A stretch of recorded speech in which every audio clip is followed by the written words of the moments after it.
The other thing we noticed was in terms of ventilation. Now we weren't intubated. We had a face mask and started out being ventilated at about 7 to 10 mils per kilo at a normal respiratory rate, and everyone found that degree of tidal volume to be inadequate. Everyone was dyspneic, and everyone just kept giving us the international sign for increased ventilation is something like that. Everyone kept giving that sign until they were getting more like 800 to 1,000 mils, and people described just needing to feel that their chest wall was moving. They just couldn't, each breath just wasn't enough air. And I think that's interesting because that's a great deal more tidal volume than what we would normally give in an anaesthetic. And even the briefest interruption to ventilation could be immediately distressing, particularly if you tried to voluntarily breathe yourself, and that wasn't matched by any movement of the chest wall. Yeah. But one of the things that I did before we did our experiment was read the Smith et al. Paper from about 1948, and I was very struck that throughout that experience, of course he didn't have the isolated forearm to communicate with, but for about 2 hours, excuse me, for about 2 hours he felt as though he was suffocating. So it seemed to me that the actual ventilator settings were going to be crucial for this experiment to work. So what I did before I had the atracurium administered was I deliberately suppressed my own breathing voluntarily, got the machine to breathe for me with the face mask, and made sure that the ventilation rate was sufficiently high for me to feel comfortable. And that worked.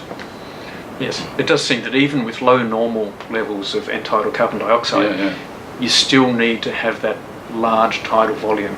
Yeah. Which interestingly wasn't shown in a couple of the other studies done in the 70s and 80s of conscious respiratory physiologists who were paralysed. I think because they were looking at carbon dioxide as the stimulus, they deliberately overventilated everyone, and then introduced the carbon dioxide into the circuit. Sure. So that mechanical feeling of the large tidal volumes needing to be they just didn't see that because they were hyperventilating everyone. Yeah.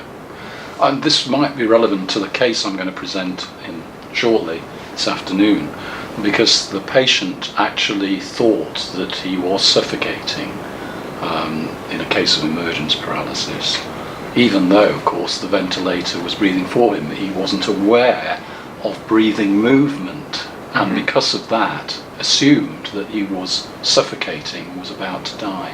And that was the central part of his trauma intraoperatively. Yes, yeah. And I think that's, I think one of the my experience when I had suxamethonium, just recovering from that towards the end, the first part to come back was the diaphragm. So I was breathing fine with the face mask on.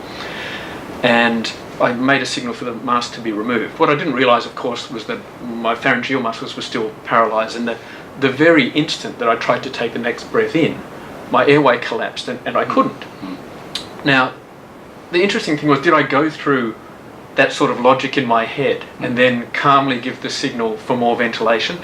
Did I say to myself, Peter, you can hold your breath for 30 or 60 seconds, you've got 100% oxygen in there, there's no...